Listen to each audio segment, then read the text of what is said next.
রানীগঞ্জ থানা এলাকার পূর্ব কলেজ পাড়ায় অবস্থিত একটি কালী মন্দিরে গত 6 মার্চ চুরির ঘটনা ঘটে। এই ঘটনার খবর পেয়ে পুলিশ তৎপর হয়ে চোরকে আটক করে এবং চুরি যাওয়া সমস্ত জিনিসপত্র ও নগদ টাকা উদ্ধার করা হয়। তথ্য অনুযায়ী মন্দির ও বাড়ির মালিক বিশ্বরূপ বতব্বল গত 6 মার্চ একটা বিয়ের অনুষ্ঠানে যোগ দিতে বাঁকুড়া গিয়েছিলেন। 7 মার্চ ফিরে এসে বাড়ির প্রধান দরজা ভাঙা অবস্থায় দেখতে পান। বাড়ি ও মন্দিরে তল্লাশি করে দেখা যায় মা কালীর মূর্তিতে দেওয়া সমস্ত গয়না, কিছু মূল্যবান জিনিসপত্র এবং নগদ প্রায় 70,000 টাকা চুরি হয়ে গেছে। পরে তিনি তাৎক্ষণিক রানীগঞ্জ থানায় খবর দেন। পুলিশ 7 মার্চ তাদের লিখিত অভিযোগ নথিভুক্ত করে তদন্ত শুরু করে। পুলিশ সিসিটিভি ফুটেজ এবং অন্যান্য সূত্রের ভিত্তিতে 4 মার্চ 25 বছর বয়সী বিকাশ শর্মাকে গ্রেপ্তার করে। অভিযুক্তকে আসানসোল জেলা আদালতে পেশ করা হয়, যেখানে আদালত তাকে 4 দিনের জন্য পুলিশি হেফাজতে পাঠায়। 11 মার্চ পুলিশ তাকে এলাকার খয়ের বাঁধ এলাকার পাশের জঙ্গলে নিয়ে যায়, যেখানে চুরি হওয়া টাকা পয়সা ও গয়না উদ্ধার হয়।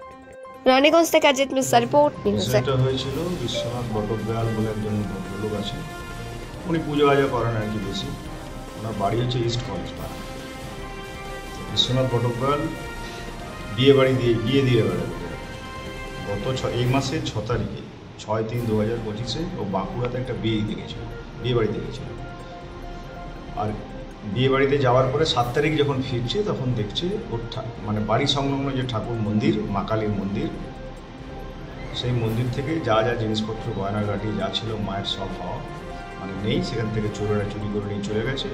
এবং তার সাথে সাথে এই টাকা পয়সা ও বলেছিল যে 70,000 টাকা আমার ওখান থেকে নিয়ে চলে গেছে। মন্দিরে যে ড্রয়ার ছিল সেখান থেকে নিয়ে চলে গেছে টাকা ছিল।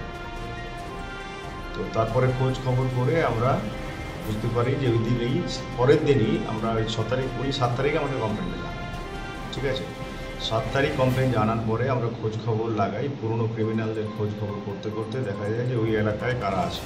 কারণ জানলো কী করে যে ওই তারিখে 6 তারিখেও বাড়ি চলে গেছে, তারা নিশ্চয়ই জানা ছেলে হবে যে 6 তারিখে বাড়িতে নেইও।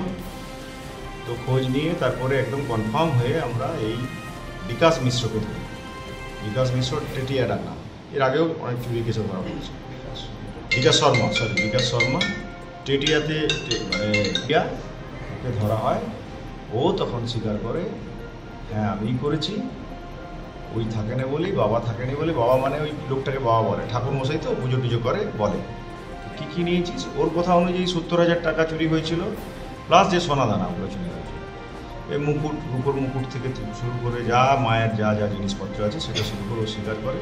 পরে ওকে আমরা চুরিটা করে প্রথমে স্বীকার করে, তারপরে কিছু বলে না, আমরা কোর্টে পাঠাই। কোর্টে পাঠিয়ে রিমান্ড নেওয়ার পরে ও বলে যে কোথায় কোথায় জিনিসগুলো রেখেছে আমি দেখে দেবো কোথায় রেখেছি। তারপরে ওকে রিমান্ডে নিয়ে 4 দিনের রিমান্ড পাই আমরা।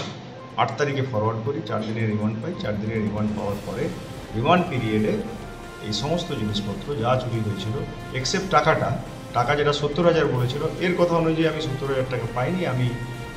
আমার কাছে 50,000 টাকা ছিল না, 48,000 টাকা ছিল, আমি 2,000 টাকা খরচা করে ফেলেছি। বাকি 46,000 টাকা ওর কাছ থেকে উদ্ধার হয়েছে। কিন্তু উনি বলেছিলেন 70,000 টাকা আমার চুরি গেছে। সেই টাকা পয়সা এগুলো আছে, রিকভারি হওয়ার পরে ওর প্রোডাকশনের